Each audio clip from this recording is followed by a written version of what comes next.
Hello everyone, welcome to my new mini blog. And আমরা আজকে ভোর ভোর বেরিয়ে পড়েছি একটা নতুন জার্নির উদ্দেশ্যে, দ্যাট ইজ আমাদের দুবাই যাত্রা।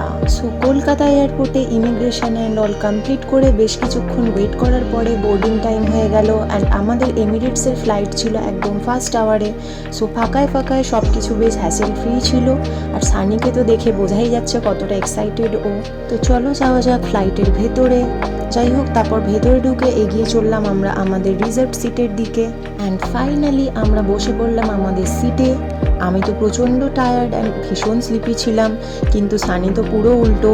ও এখনও পর্যন্ত ফুললি এক্সাইটেড অ্যান্ড এনার্জেটিক। সামনের স্ক্রিনে কেরামতি অলরেডি শুরু করে দিয়েছে। আর নেটফ্লিক্স আসে যখন, তখন তো বোর হওয়ার কোনো চান্সই নেই। আর এরপর বোর্ডিংয়ের বেশ কিছুক্ষণ পরে মিল টাইমে আমি নিয়ে নিলাম ব্ল্যাক কফি, কারণ আমি তখনও ডায়েট মেনটেন করছিলাম। আর সানি নিয়েছিল ওর diet friendly customised mill.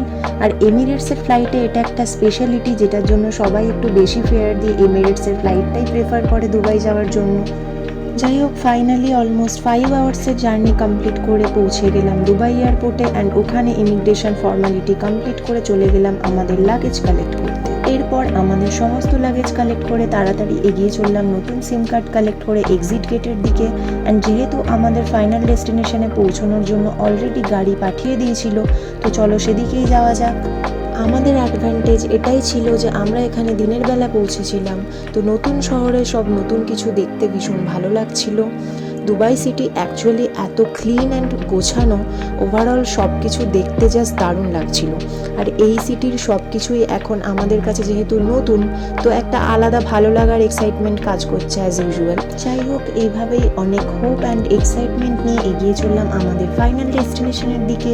And যতই এগোচ্ছি শহরের ভেতর দিকে, ততই সুন্দর সুন্দর ভিউ দেখছি, সাথে আরও বেশি এক্সাইটেড লাগছে আগে আরও নতুন নতুন এরকম এক্সপিরিয়েন্স করার জন্য। আর এখানে আর একটা জিনিস আমাদের ভীষণ ভালো লাগছে, সেটা হচ্ছে এখানের ওয়েদার। এখানের প্রেজেন্ট ওয়েদার এখন বেশ কোজি। বাইরে অনেকটা রোদ আছে, কিন্তু আমাদের কলকাতার মতো সেই অস্বস্তিকর গরমটা এখানে নেই।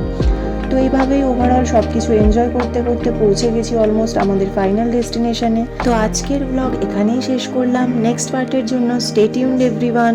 Thanks for watching, like and subscribe for more.